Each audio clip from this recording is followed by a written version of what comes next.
जय श्री गणेश। आज हम सोमवार प्रदोष व्रत कथा का श्रवण करेंगे। सूत जी बोले कि हे ऋषिवरों, अब मैं सोमवार त्रयोदशी व्रत का महात्म्य वर्णन करता हूँ। इस व्रत के करने से शिव पार्वती प्रसन्न होते हैं। प्रातःकाल स्नान आदि कर शुद्ध पवित्र हो शिव पार्वती का ध्यान करके पूजन करें, सूर्य अर्घ्य दें, ओम नमः शिवाय इस मंत्र का 108 बार जप करें, फिर स्तुति करें कि हे प्रभु, मैं इस संसार सागर में गोते खाता हुआ ऋण भार से दबा जा रहा हूँ, ग्रह दशा से ग्रसित हूँ। हे दयालु, मेरी रक्षा कीजिए। शौनकादि ऋषि बोले, हे पूज्यवर महामते, आपने यह व्रत संपूर्ण कामनाओं के लिए बताया है। अब कृपा करके यह बताने का कष्ट करें कि यह व्रत किसने किया, वह क्या फल पाया। सूत जी बोले, एक नगर में एक ब्राह्मणी रहती थी। उसके पति का स्वर्गवास हो गया था। उसका कोई भी धीर धरैया न था, इसलिए वह सुबह होते ही अपने पुत्र के साथ भिक्षा मांगने निकल जाती और जो भिक्षा में प्राप्त होता था उसी से अपना और अपने पुत्र का पेट भरती थी। एक दिन ब्राह्मणी भिक्षा मांगकर लौट रही थी। उसने रास्ते में एक लड़के को देखा। उसकी दशा बहुत ही खराब थी। ब्राह्मणी को उस पर दया आ गई। वह उसे अपने साथ घर ले आई। वह लड़का विदर्भ का राजकुमार था।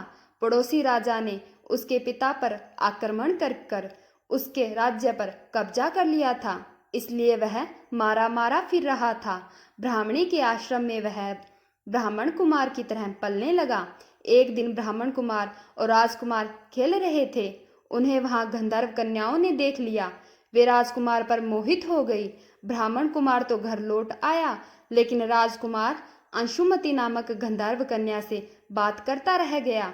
दूसरे दिन अंशुमति अपने माता पिता को राजकुमार से मिलाने के लिए ले आई। राजकुमार उन्हें पसंद आ गया। कुछ ही दिनों बाद अंशुमति के माता पिता को शंकर भगवान ने स्वप्न में आदेश दिया कि वे अपनी कन्या का विवाह राजकुमार से कर दें। फलतः उन्होंने अंशुमति का विवाह राजकुमार से कर दिया। ब्राह्मणी को ऋषियों ने आज्ञा दे रखी थी कि वह सदा प्रदोष व्रत करती रहे। उसके व्रत के प्रभाव और गंधर्वराज की सेनाओं की सहायता से राजकुमार ने विदर्भ से शत्रुओं को मार भगाया और अपने पिता के राज्य को पुनः प्राप्त कर लिया और वह वहां आनंद पूर्वक रहने लगा। राजकुमार ने ब्राह्मण को अपना प्रधानमंत्री बनाया। राजकुमार और ब्राह्मण कुमार के दिन जिस प्रकार ब्राह्मणी के प्रदोष व्रत की कृपा से फिरे, उसी प्रकार शंकर भगवान अपने दूसरे भक्तों के दिन भी फेरते हैं। तभी से प्रदोष व्रत का संसार में बड़ा ही महत्व है।